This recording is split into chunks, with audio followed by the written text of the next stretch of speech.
The current administration has been really pushing like the whole LGBT agenda.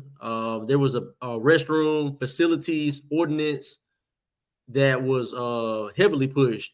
I believe I want to say last year, um, or maybe in 2021, and it would have allowed men to use women's restrooms and that type of thing.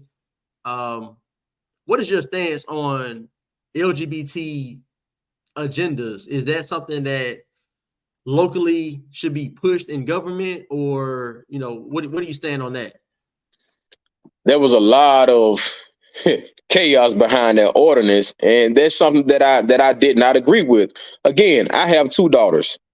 And at the time that they were pushing it, I was outspoken about it. And that's another, I'm not going to bite my tongue. I understood that I ran that time and I understood that possibly I would run again.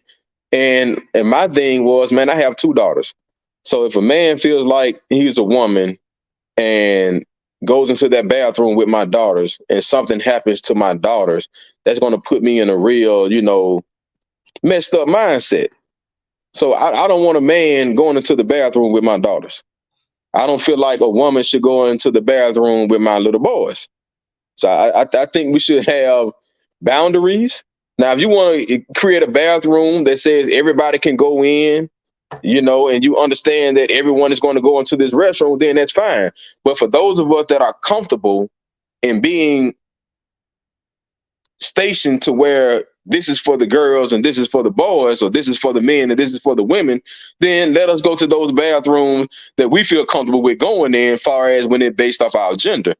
Um, I feel if there are any problems far as anybody's being discriminated against because of their sexuality, then we will look into that and things will be addressed accordingly.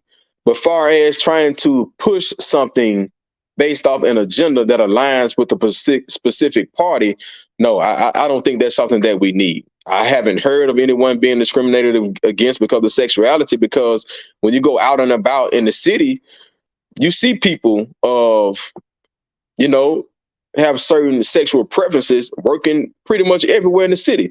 So I haven't heard of it. So to try to put something into place that we don't need, and Montgomery is already attracting a lot of business anyway, far as corporations with FedEx, the beverage company, Hyundai is expanding. So we're getting the jobs based off the location. The location of Montgomery is the best part about it, being the central location.